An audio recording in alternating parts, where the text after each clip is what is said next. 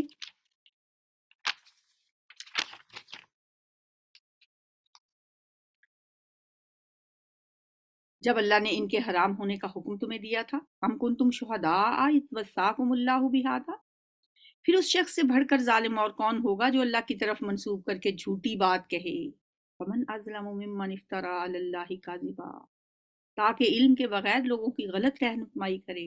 یقیناً اللہ ایسے ظالموں کو راہ راست نہیں دکھاتا۔ نمبر 5۔ اے نبی صلی اللہ علیہ وسلم، ان سے کہیے کہ جو وہی میرے پاس آئی ہے اس میں تو میں کوئی چیز ایسی نہیں پاتا جو کسی کھانے والے پر حرام ہو، ہاں یہ کہ وہ مردار ہو، یا بہایا ہوا خون ہو، یا سور کا گوشت ہو کہ وہ ناپاک ہے، یا گناہ ہو کہ اللہ کے سوا کسی اور کے نام پر ذبح کیا گیا ہو۔ فَإِنَّهُ رِجْسٌ أَوْ فِسْقٌ، ناپاک ہے یا وہ گناہ ہے۔ أُحِلَّ لِغَيْرِ اللَّهِ بِهِ، اللہ کے سوا کسی اور کے نام پر ذبح کیا گیا جو ہوگا وہ بھی حرام ہے۔ یعنی اس چیز ان کے علاوہ اور کوئی چیز حرام نہیں ہے،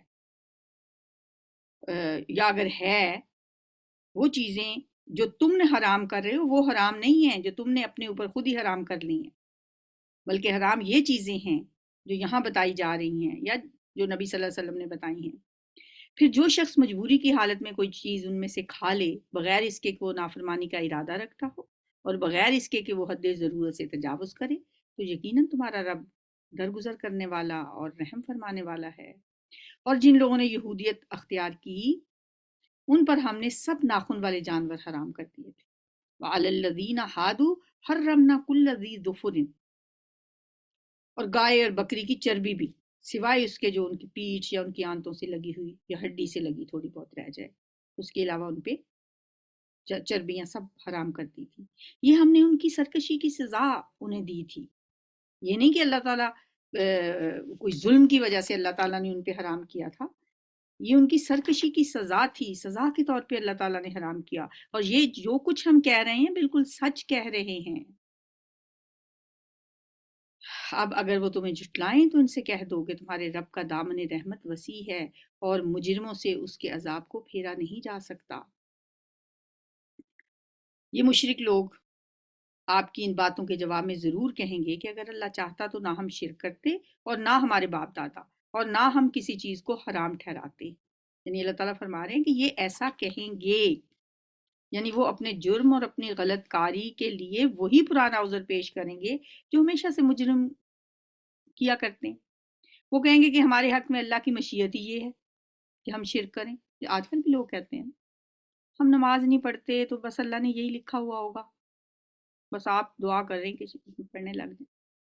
اسی طرح کی باتیں وہ کرتے تھے کہ یہ اللہ کی مشیت ہی یہی ہے کہ ہم شرک کریں، اور جن چیزوں کو ہم نے حرام کیا ہوا ہے انہیں حرام کریں، یہ بھی اللہ نے لکھا ہوا ہے، یہی مشیت ہے اللہ کی، ورنہ اگر اللہ نہ چاہتا تو ہم ایسا نہ کرتے۔ بس چونکہ ہم اللہ کی مشیت کے مطابق یہ سب کچھ کر رہے ہیں اس لیے درست کر رہے ہیں۔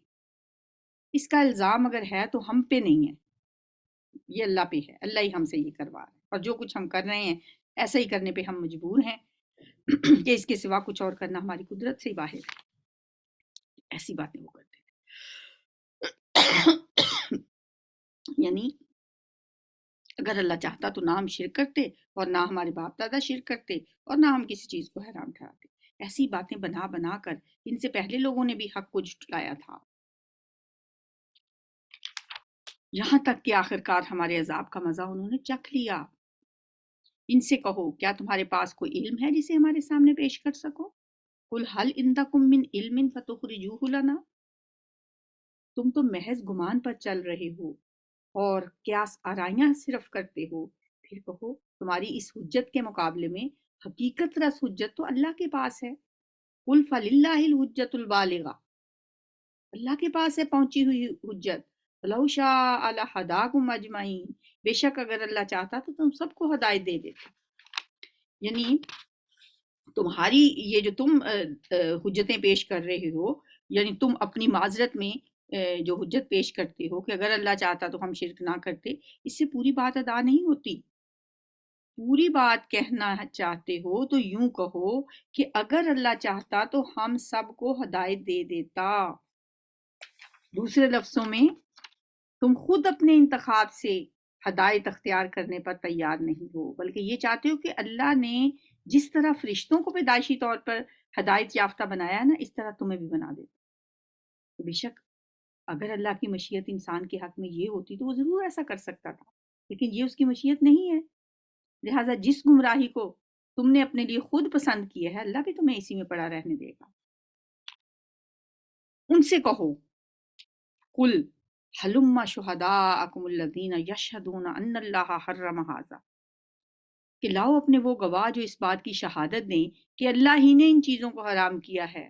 پھر اگر وہ شہادت دے دیں تو تم ان کے ساتھ شہادت نہ دینا، اور ہرگز ان لوگوں کی خواہشات کے پیچھے نہ چلنا جنہوں نے ہماری آیات کو جھٹلایا ہے، اور جو آخرت کے منکر ہیں، اور جو دوسروں کو اپنے رب کا ہمسر بناتے ہیں۔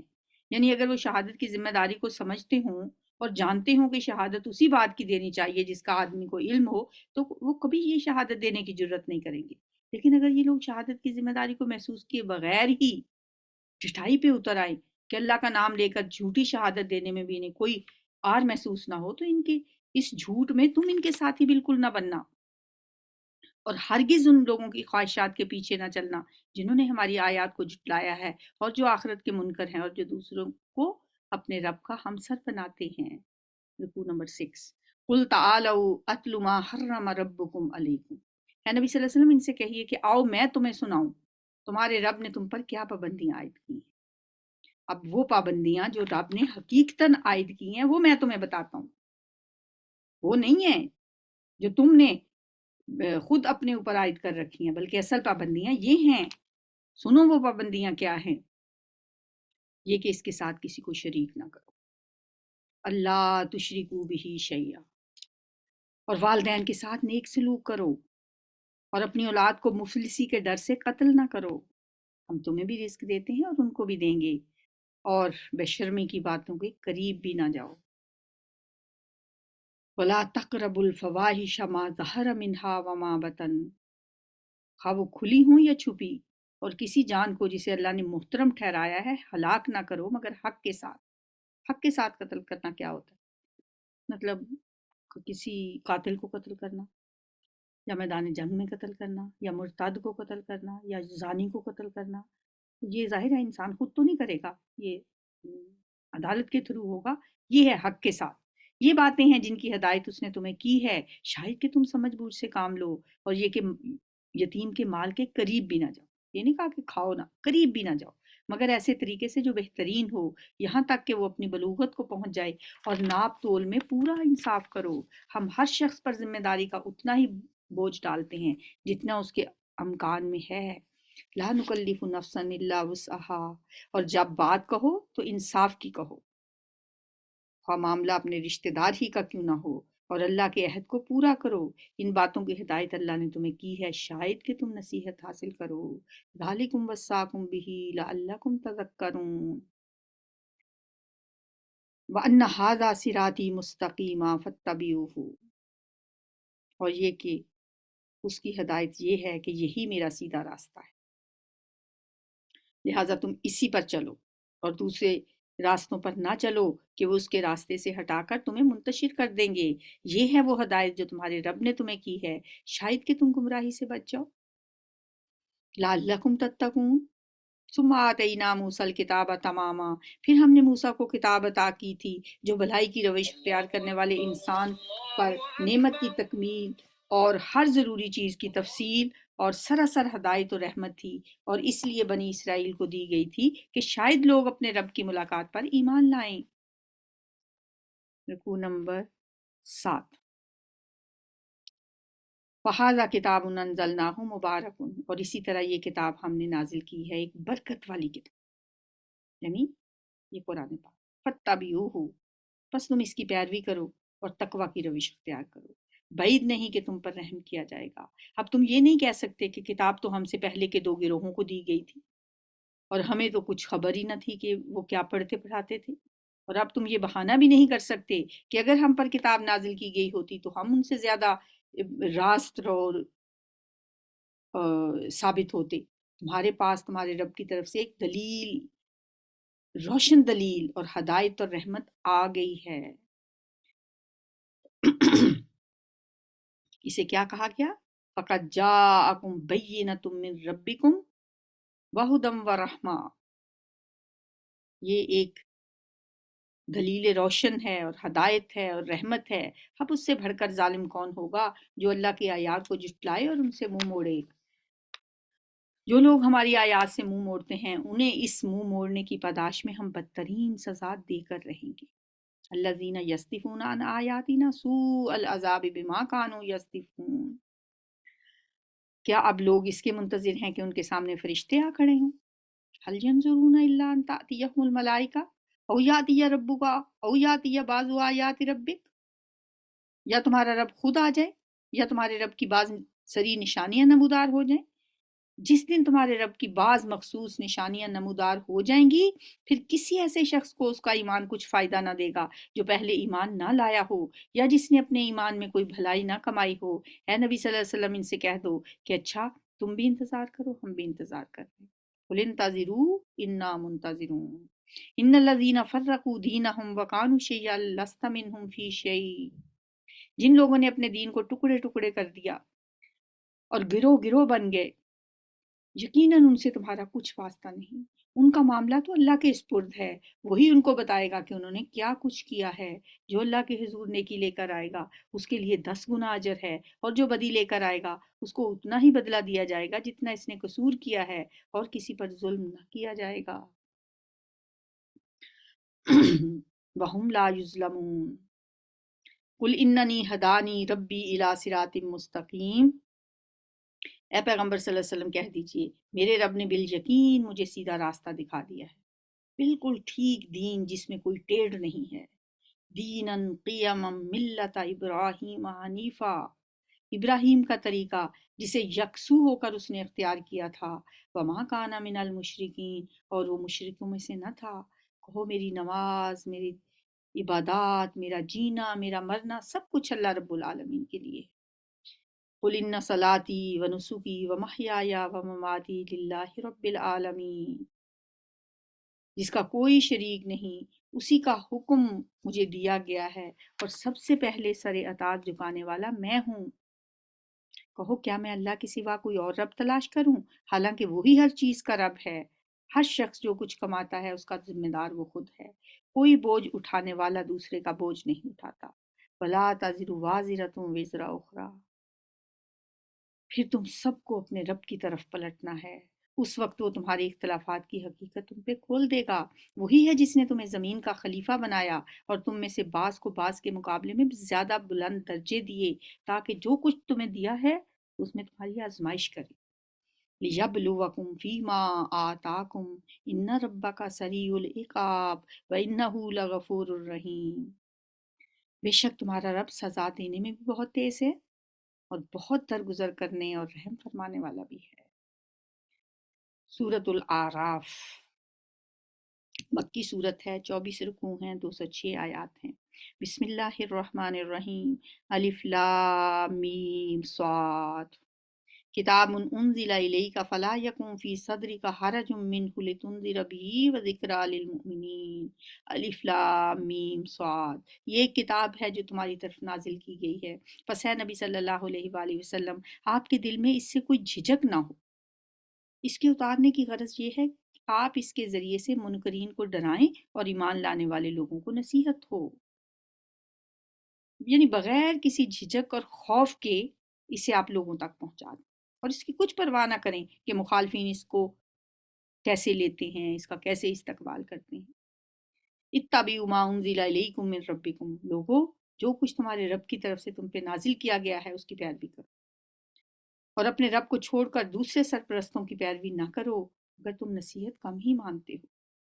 قلیلا ما تذکرون، کتنی ہی بستیاں ہیں جنہیں ہم نے ہلاک کر دیا، ان پر ہمارا عذاب اچانک رات کے وقت ٹوٹ پڑا یا دن دہاڑے ایسے وقت آیا جب کہ وہ آرام کر رہے تھے، اور جب ہمارا عذاب ان پر آ گیا تو ان کی زبان پر اس کے سوا کوئی صدا نہ تھی کہ واقعی ہم ظالم تھے۔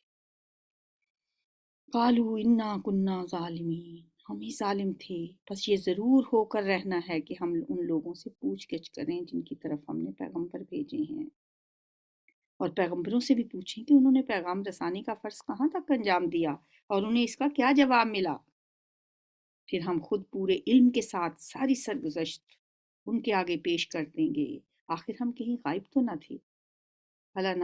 فَلَنُقَصَّنَّ عَلَيْهِمْ بِعِلْمٍ وَمَا كُنَّا غَائِبِينَ وَالْوَزْنُ يَوْمَئِذٍ الْحَقُّ فَمَنْ ثَقُلَتْ مَوَازِينُهُ فَأُولَئِكَ هُمُ الْمُفْلِحُونَ، آخر اور وہ وزن اس روز عین حق ہوگا، عین حق ہوگا، اس دن اللہ میزان عدل میں حق کے سوا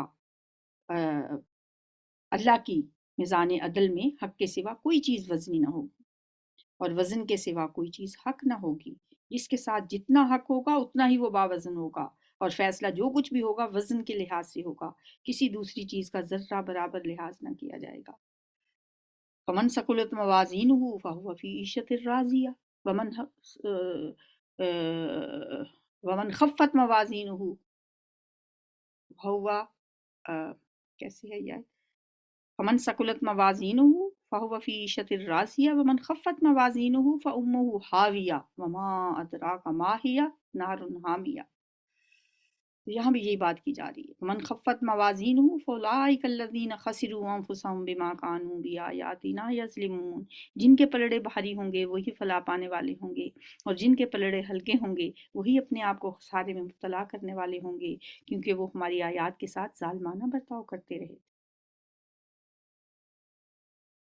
وَلَقَدْ مَكَّنَّاكُمْ فِي الْأَرْضِ، ہم نے تمہیں زمین میں اختیارات کے ساتھ بسایا اور تمہارے لیے یہاں سامان زیست فراہم کیا، یعنی زندگی کا سامان دیا، مگر تم لوگ کم ہی شکر گزار ہوتے ہو۔ قَلِيلًا مَا تَشْكُرُونَ وَلَقَدْ خَلَقْنَاكُمْ ثُمَّ صَوَّرْنَاكُمْ ثُمَّ قُلْنَا لِلْمَلَائِكَةِ اسْجُدُوا لِآدَمَ فَسَجَدُوا إِلَّا إِبْلِيسَ لَمْ يَكُن مِّنَ السَّاجِدِينَ، ہم نے تمہاری تخلیق کی ابتدا کی، پھر تمہاری صورت بنائی، پھر فرشتوں سے کہا آدم کو سجدہ کرو، اس حکم پر سب نے سجدہ کیا مگر ابلیس سجدہ کرنے والوں میں شامل نہ ہوا۔ اس کا یہ مطلب نہیں کہ ابلیس فرشتوں میں سے تھا، دراصل جب زمین کا انتظام کرنے والے فرشتوں کو آدم علیہ السلام کے آگے سجدہ کرنے کا حکم دیا گیا تو اس کے معنی یہ تھے کہ وہ تمام مخلوق بھی آدم کی متی ہو جائے جو فرشتوں کے زیر انتظام تھی۔ اس مخلوق میں سے صرف ابلیس نے آگے بڑھ کر یہ اعلان کیا کہ وہ آدم کے آگے سر بسجود نہ ہوگا، وہ آدم کو سجدہ نہیں کرے گا۔ پوچھا تجھے کس چیز نے سجدہ کرنے سے روکا؟ قال ما منعک الا تسجد اذ امرتک، جبکہ میں نے تجھے کو حکم دیا تھا۔ بولا میں اس سے بہتر ہوں، تو نے مجھے آگ سے پیدا کیا اور اسے مٹی سے، فرمایا اچھا تو یہاں سے نیچے اتر۔ قال فاہبط منہا فما یکون لک ان تتکبر فیہا فاخرج انک من الصاغرین، اللہ نے فرمایا یہاں سے نیچے اتر، تجھے حق نہیں ہے کہ یہاں بڑائی کا گھمنڈ کرے، نکل جا، کہ در حقیقت تو ان لوگوں میں سے ہے جو خود اپنی ذلت چاہتے ہیں۔ بولا مجھے اس دن تک مہلت دے دیں جب کہ یہ سب دوبارہ اٹھائے جائیں گے۔ قال انظرنی الی یوم یبعثون قال انک من المنظرین، اللہ نے فرمایا تجھے مہلت ہے، قال فبما اغویتنی لاقعدن لهم صراطک المستقیم، تو کہنے لگا اچھا تو جس طرح تو نے مجھے گمراہی میں مبتلا کیا، یعنی اب یہ الزام اللہ پہ لگا رہا ہے، فبما اغویتنی، تو نے مجھے گمراہی میں مبتلا کیا ہے، میں بھی اب تیری سیدھی راہ پر ان انسانوں کی گھات میں لگا رہوں گا، ثم لآتینہم من بین ایدیہم ومن خلفہم وعن ایمانہم وعن شمائلہم ولا تجد اکثرہم شاکرین، آگے اور پیچھے دائیں اور بائیں ہر طرف سے ان کو گھیروں گا اور تو ان میں سے اکثر کو شکر گزار نہ پائے گا۔ آج ایسا ہی ہو رہا ہے، کیسے اس نے انسانوں کو اپنے شکنجے میں جکڑا ہوا ہے۔ قال اخرج منہا مذءوما مدحورا، اللہ نے فرمایا نکل جا یہاں سے ذلیل اور ٹھکرایا ہوا، لمن تبعک منہم لأملأن جہنم منکم اجمعین، یقین رکھ کہ ان میں سے جو تیری پیروی کریں گے تجھ سمیت ان سب سے جہنم کو بھر دوں گا۔ استغفر اللہ، اللہم لا تجعلنا منہم ویا آدم اسکن انت وزوجک الجنۃ فکلا من حیث شئتما ولا تقربا هذه الشجرۃ فتکونا من الظالمین، اور اے آدم تو اور تیری بیوی دونوں اس جنت میں رہو، جہاں جس چیز کو تمہارا جی چاہے کھاؤ مگر اس درخت کے پاس نہ پھٹکنا ورنہ ظالموں میں سے ہو جاؤ گے۔ پھر شیطان نے ان کو بہکایا تاکہ ان کی شرمگاہیں جو ایک دوسرے سے چھپائی گئی تھیں ان کے سامنے کھول دے۔ اس نے ان سے کہا تمہارے رب نے تمہیں جو اس درخت سے روکا ہے اس کی وجہ اس کے سوا کچھ نہیں ہے کہ کہیں تم فرشتے نہ بن جاؤ یا تمہیں ہمیشگی کی زندگی حاصل نہ ہو جائے، اور اس نے قسم کھا کر ان سے کہا کہ میں تمہارا سچا خیر خواہ ہوں۔ وقاسمہما انی لکما لمن الناصحین، اس طرح دھوکہ دے کر وہ ان دونوں کو رفتہ رفتہ اپنے ڈھب پر لے آیا، دونوں کو۔ فدلاہما بغرور، ہمارے یہاں کیا مشہور ہے، صرف انہوں نے حضرت حوا کو بہکایا تھا۔ آخر جب انہوں نے اس درخت کا مزہ چکھا تو ان کے سطر ایک دوسرے کے سامنے کھل گئے اور وہ اپنے جسموں کو جنت کے پتوں سے ڈھانکنے لگے۔ فلما ذاقا الشجرة بدت لهما سوآتهما وطفقا يخصفان إليهما من ورق الجنة، انسان کے اندر اللہ نے ایک فطری شرم و حیا کا مادہ رکھا ہے۔ جب وہ جنت کا لباس اتر گیا تو اب جنت کے پتے لے کر اپنے جسم کو ڈھانپنے لگے۔ وَنَادَاهُمَا رَبُّهُمَا، تب ان کے رب نے انہیں پکارا، أَلَمْ أَنْهَكُمَا عَنْ تِلْكُمَا، کیا میں نے تمہیں اس درخت سے نہ روکا تھا اور نہ کہا تھا کہ شیطان تمہارا کھلا دشمن ہے؟ دونوں بول اٹھے، ربنا ظلمنا انفسنا وان لم تغفر لنا وترحمنا لنکونن من الخاسرین، اے ہمارے رب ہم نے اپنے اوپر ظلم کیا، اب اگر تو نے ہم سے درگزر نہ فرمایا اور رحم نہ کیا تو یقیناً ہم تباہ ہو جائیں گے۔ اس سے پتہ چلا کہ انسان کے اندر ایک بات جو اس سے پتہ چلتی ہے کہ انسان کے اندر شرم و حیا کا جذبہ ایک فطری جذبہ ہے، اور اس کا اولین مظہر وہ شرم ہے جو اپنے جسم کے مخصوص حصوں کو دوسروں کے سامنے کھولنے میں انسان فطرتاً محسوس کرتا ہے۔ اسی لیے شیطان کی پہلی چال جو اس نے انسان کو فطرت انسانی کی سیدھی راہ سے ہٹانے کے لیے چلی تھی وہ یہی تھی کہ ان کے سطر ان کے سامنے کھول دے اور ان کے اس جذبہ شرم و حیا پہ زد لگائے اور برہنگی کے راستے سے اس کے لیے فواہش کا دروازہ کھولے۔ اور اس سے یہ بھی پتہ چلا کہ انسان کے اندر بلند حالت پر پہنچنے کی ایک فطری جذبہ اس کے اندر موجود ہوتا ہے، ایک فطری پیاس اس کے اندر ہوتی ہے، اور اسی لیے شیطان کو اس کے سامنے خیر خواہ کے بھیس میں آنا پڑا اور یہ کہنا پڑا کہ میں تجھے زیادہ بلند حالت کی طرف لے جانا چاہتا ہوں، یعنی اللہ نے تمہیں اس درخت سے اس لیے روکا ہے کہ تم کہیں ہمیشہ نہ رہنے والے بن جاؤ۔ اور اس سے یہ بھی پتہ چلا کہ انسان کی اصل خوبی جو اسے شیطان کے مقابلے میں بہتر بناتی ہے وہ یہ ہے کہ جب اس سے کوئی غلطی سرزد ہو جائے تو وہ شرمندہ ہو کر اللہ سے معافی مانگتا ہے۔ اس کے برعکس شیطان کو جس چیز نے ذلیل کیا وہ یہ ہے کہ وہ قصور کر کے اللہ کے سامنے اکڑ گیا، بغاوت پہ اتر آیا۔ آج بھی وہی لوگ کامیاب ہوں گے جو غلطی کر کے فوراً شرمسار ہو کے اللہ کے سامنے گر گڑائیں، اپنی گناہ کی معافی مانگیں، آنسو بہائیں، پھر اللہ ان کے آنسوؤں کو رائے گاہ نہیں کرتا۔ بقول شاعر، موتی سمجھ کے شان کریمی نے چن لیے قطرے جو تھے میرے عرق انفعال کے۔ شرمندگی کے آنسوؤں کو اللہ موتیوں کی طرح سے سنبھالتا ہے۔ لیکن جو ابلیس صفت لوگ ہوتے ہیں وہ غلطی کر کے بھی اپنی غلطی نہیں مانتے، وہ اکڑتے ہیں، جیسے ابلیس اکڑا تھا، جیسے ابلیس نے کہا تھا کہ میں کیوں سجدہ کروں آدم کو، انا خیر منہ خلقتنی من نار و خلقتہ من طین۔ تو اللہ تعالیٰ نے فرمایا قال اہبطوا بعضکم لبعض عدو ولکم فی الارض مستقر و متاع الی حین۔ اتر جاؤ، تم ایک دوسرے کے دشمن ہو اور تمہارے لیے خاص مدت تک زمین ہی میں ٹھکانہ اور سائبان زیست ہے، اور فرمایا وہیں تمہیں جینا ہے، وہیں مرنا ہے، اور اسی سے تمہیں آخر کار نکالا جائے گا، ادھر ہی جیو گے، ادھر ہی مرو گے، اور وہیں سے پھر تمہیں اسی زمین سے دوبارہ نکالا جائے گا۔ سبحانک اللہم و بحمدک نشہد ان لا الہ الا انت نستغفرک و نتوب الیک۔